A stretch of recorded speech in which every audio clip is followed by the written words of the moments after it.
Shalom, selamat pagi anak-anak ibu. Kalian pasti masih sehat kan? Ibu yakin itu. Karena anak-anak ibu yang baik ini pasti selalu menjaga kesehatan dan tetap stay di rumah. Ya kan nak? Oke, sekarang kembali dengan ibu dalam pelajaran pendidikan agama Kristen dan budi pekerti. Biasanya nak, sebelum kita belajar, kita terlebih dahulu berdoa. Sekarang, mari kita berdoa masing-masing di dalam hati untuk memulai pelajaran kita. Doa kita mulai. Doa selesai. Oke, sekarang kita kembali ke pelajaran kita ya nak. Pelajaran kita masih sekitar tentang mengampuni. Masih seperti pelajaran yang minggu yang lewat ya nak. Kalau yang minggu yang lewat pelajaran kita tentang indahnya mengampuni. Hari ini pelajaran kita tentang pertobatan sebagai respon terhadap pengampunan. Sekali lagi, pertobatan sebagai respon terhadap pengampunan. Kalau orang yang mengampuni berarti otomatis sudah dikatakan orang yang sudah mau bertobat ya kan sayang. Pertobatan artinya perubahan hidup secara total yang diwarnai dengan adanya penyesalan dan tekad untuk mengubahnya ke arah yang lebih positif serta menghasilkan buah yang baru. Maksudnya seperti ini. Orang yang sudah bertobat itu atau orang yang mau bertobat itu pasti ada penyesalan di dalam hatinya. Misalnya, sebelumnya dia sudah melakukan perbuatan dosa. Kita buat aja contohnya, pernah mencuri. Karena dia sudah melakukan perbuatan dosa mencuri, maka mungkin karena dia mendengarkan firman Tuhan atau mendengarkan nasihat dari sesamanya, dari orang tuanya atau orang-orang terdekatnya, maka dia pun tahu bahwa yang diperbuatnya itu adalah salah. Maka dia menyesal. Kalau menyesal bagaimana caranya? Kita menangis aja? Oh tidak. Kalau orang yang mau bertobat, orang yang udah menyesal, kalau hanya menangis aja itu namanya bukan bertobat nah. Maksudnya sih orang yang sudah menyesal menangisi apa yang telah diperbuatnya, terus dia punya tekad untuk mengubahnya. Saya tidak akan mau lagi mencuri seperti itu. Saya tidak akan mau lagi mencuri. Dan saya mau hidupku akan berubah. Saya menjadi orang baik. Terus harus ada buah yang dikerjakannya. Karena dia sudah mencuri, buah yang baru itu maksudnya bukan buah baru itu maksudnya bukan buah apel, buah jeruk, bukan seperti itu ya maksudnya. Buah yang baru itu maksudnya buah dari perilaku kita. Kalau kita sudah benar-benar bertobat, sudah benar-benar menyesali, sudah benar-benar ada tekad, ada perbuatan yang baru yang membuat orang lain senang, yang membuat orang itu tahu bahwa kau itu sudah berubah, berarti menjadi orang yang baik, menjadi pelayan di gereja gitu. Seperti itu dia bertobat. Sama halnya dengan orang yang mengampuni. Orang yang mengampuni itu adalah orang yang sudah mau bertobat, itulah orang yang mengampuni. Itu pelajaran kita pada saat ini. Ibu senang bertemu meskipun hanya di dunia maya dengan anak-anak ibu sekarang ini. Ada 52 orang siswa ibu yang sudah bertemu di classroom, tapi masih banyak yang belum mau berinteraksi dengan ibu lewat tulisan atau lewat tugasnya. Ibu mau ke 52 orang ini aktif, dan ibu mau anak-anak ibu yang 52 orang ini adalah anak-anak yang rajin, anak-anak yang hebat. Ibu senang dengan beberapa orang yang ibu ingat di dalam pikiran ibu karena kesan pertama dari tugasnya itu sangat menyenangkan. Coba dulu ibu sapa dulu anak-anak ibu yang cantik dan yang ganteng-ganteng, yang pintar dan yang rajin ini.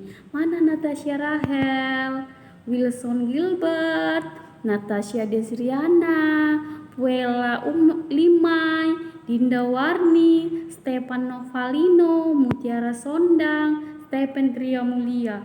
Biasanya Orang-orang yang rajin seperti ini langsung ingat ibu namanya. Mungkin guru-guru yang lain pun seperti itu. Jadi coba anak-anak ibu yang lainnya buatlah kesan pertama sama guru-gurumu. Kesan pertama kesan yang enak loh Belajarnya kan di rumah, santai. Kerjakan PR-nya, kirimkan di classroom biar ibu gurunya senang. Sama dengan ibu. Kalau seperti ini tadi, yang beberapa orang yang ibu sebutkan ini, berarti itu udah yang tersimpan di pikiran ibu. Jadi kamu mau gak tersimpan di pikiran ibu?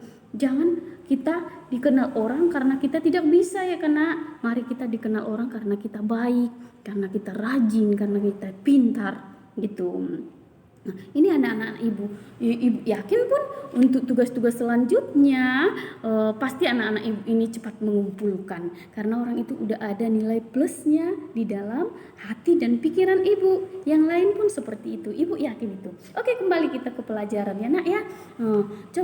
Ingat, kenapa manusia bertobat? Mengapa orang manusia itu harus mengampuni? Orang Kristen itu udah ibu jelaskan sebelumnya, karena Tuhan mengatakan harus seperti itu, harus mengampuni. Kalau anak Tuhan itu adalah harus mengampuni, harus bertobat, harus kembali ke jalan yang benar. Barulah kita menjadi anak-anak Tuhan yang sesungguhnya itu. Lihatlah dulu kalau kita melihat sejak awal dosa sudah merusak hubungan manusia dengan Allah.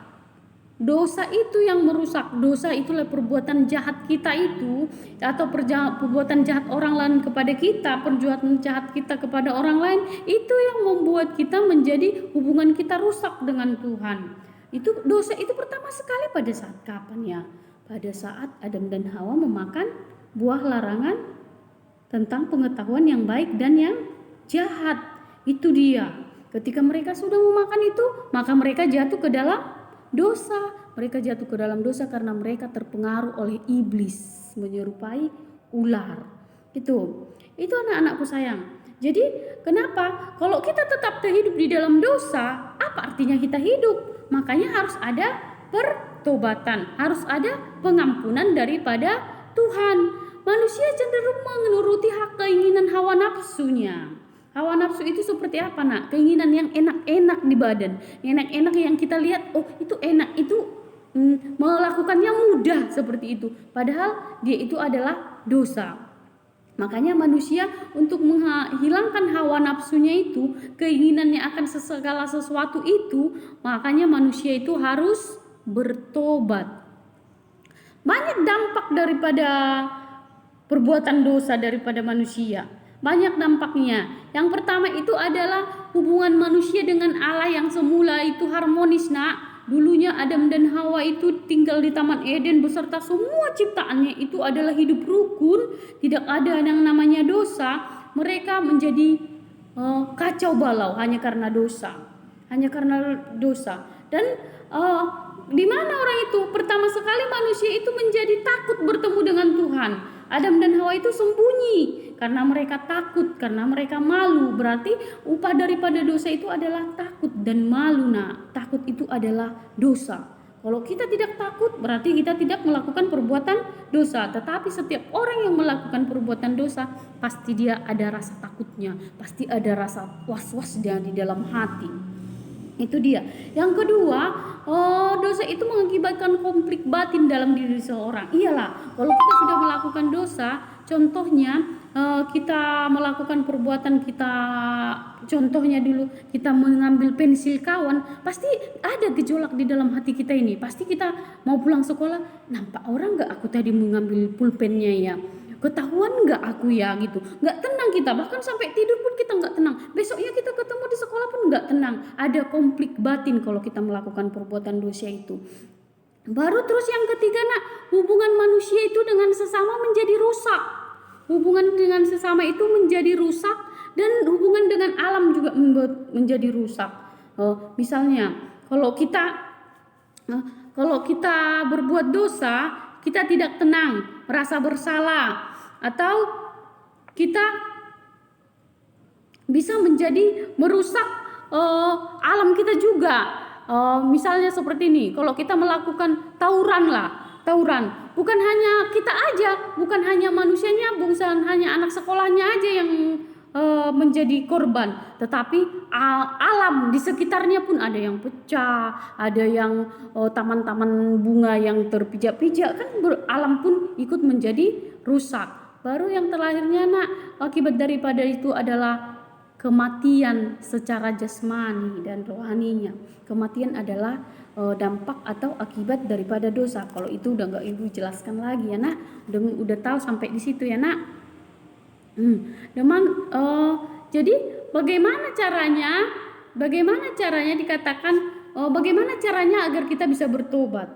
Sama dengan artinya tadi. Cara kita untuk bertobat itu ada langkah-langkah yang harus kita lakukan. Kalau kita ada di dalam hati, aku akan bertobat, aku akan menjadi orang baik, aku menjadi orang jujur, aku tidak akan mau lagi melakukan kesalahan itu. Ada langkah-langkah rupanya yang harus kita ikuti. Yang pertama itu nak, menyadari bahwa kita adalah orang yang sudah salah. Kita sadar bahwa jangan kita merasa kita udah salah tapi kita selalu ngotot, mana aku, bukan aku yang salah. Tetapi kalau orang yang mau bertobat itu, kita menyadari, oh aku udah salah Tuhan, seperti itu. Kita mengakuinya kepada orang yang kita lakukan kesalahan, kita mengakuinya kepada Tuhan, baru kita menyesalinya nak. Yang ketiga, kita itu menyesalinya. Kita menyesalinya caranya kayak mana? Kita bisa berdoa, kita bisa menyendiri, mengingat-ingat kembali, bisa kita menangis. Salah nggak menangis? Tidak salah menangis. Kita sesali apa yang kita perbuat itu. Kita berdoa kepada Tuhan. Tuhan, tuntun aku agar aku tidak kembali lagi ke jalan yang sama. Baru adalah di dalam hati komitmen. Nah, ada janji di dalam hati kita. Janji di dalam hati kita janji di dalam hati kita atau komitmen di hati kita itu, tidak akan kulakukan lagi perbuatan ini. Janji aku Tuhan, tidak akan kulakukan lagi perbuatan ini, seperti itu. Tidak akan kuulangi lagi perbuatan ini. Itulah yang dikatakan langkah-langkah pertobatan. Baru yang kelima, itulah langsung kita meminta maaf kepada orang yang kita lakukan kesalahan, atau kita meminta pengampunan kepada orang. Kalau kita mau memberikan pengampunan kepada orang lain, kita pun harus mau minta pengampunan daripada orang lain juga. Itulah pelajaran kita pada saat ini. Berarti orang yang mengampuni itu, orang yang mau mengampuni itu adalah orang yang mau bertobat, orang yang mau kembali ke jalan yang benar. Karena kalau orang tidak mau mengampuni, berarti sama saja dia itu adalah tidak mau bertobat.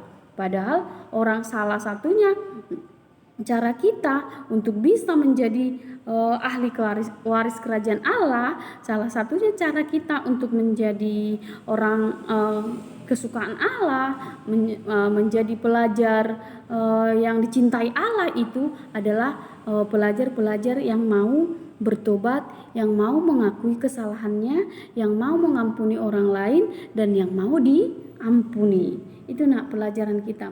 Berarti pertobatan itu adalah besar kaitannya dengan mengampuni. Orang yang mau mengampuni itu adalah orang yang mau bertobat. Orang yang bertobat itu adalah orang yang kembali ke jalan yang benar. Seperti itu nak. Kira-kira sampai disitulah yang ibu jelaskan. Bisa ditanyakan, kalau mau ditanyakan sama ibu ada yang kurang mengerti nak, bisa ditanyakan sama ibu di classroom. Bu, yang ini saya belum mengerti, nanti ibu jelaskan juga lewat classroom pribadi dengan kamu. Ibu senang kalau anak-anak ibu bisa lagi lebih ku kenal, kalau anak-anak ibu responnya semangat gitu, mau bertanya, seperti itu. Orang-orang seperti itu adalah orang-orang anak-anak yang pintar, anak-anak yang rajin, anak-anak tentunya adalah anak-anak yang hebat. Ibu yakin untuk anak-anak ibu yang belum mengerjakan tugasnya, tugas yang pertama masih ibu tunggu loh sayang, daripada nggak ada nilaimu ya kena. Coba dikerjakan lagi, dibuka lagi videonya. Tugasnya nggak sulit-sulit kali. Buktinya ada kawan menilai 96, nilai 94. Kan ibu kembalikan hasilnya sayang. Jadi biar kamu tahu nilaimu, Dan bagi anak-anak ibu yang baik budi, yang sudah pintar-pintar ini, yang mau berkenalan lewat ibu kenalan yang manis, terima kasih ya nak. Untuk selanjutnya kerjakan lagi, kirim lagi ke classroom kita ya sayang ya. Ini ada dua, ada satu juga. Ibu nggak mau bikin tugas banyak-banyak. Ada tugas ibu ini satu aja tugasnya. Ini pun udah biasa dilakukan waktu anak SD. Coba kalau kita baca sama-sama ya nak. Pertanyaannya seperti ini. Tuliskan sebuah puisi. Tahu kan cara membuat puisi? Tuliskan sebuah puisi. Tapi ada minimalnya nak. Paling sedikitnya 12 baris. Tentang kebaikan Tuhan yang rela mengampuni dosamu. Menurutmu pernah enggak Tuhan mengampuni dosamu? Baik enggak Tuhan itu? Coba dulu ungkapkan dulu dari dalam hatimu. Buat dulu satu puisi tentang kebaikan Tuhan yang rela mengampuni dosamu nak. Ibu tunggu tugasnya di classroom. Bagi anak kami yang belum mengumpul tugas yang pertama, berarti ibu tunggu 2 tugasnya. Bagi yang sudah mengumpul yang tugas yang pertama, berarti cuma ini tugasmu ya sayang. Ibu yakin kalian adalah anak-anak yang rajin. Ibu yakin itu. Ibu yakin kalian adalah anak-anak yang ibu banggakan nanti di SMP 4. Kalau kita nanti udah ketemu nyata di kelas atau di sekolah, ibu pasti bangga menjadi menjadi guru anak-anak yang baik-baik ini. Demikian nak pertemuan kita hari ini. Ibu ingatkan kembali, tetap jaga kesehatannya, tetap stay di rumah, kerjakan PR-nya semua mata pelajaran, dan jangan lupa berdoa.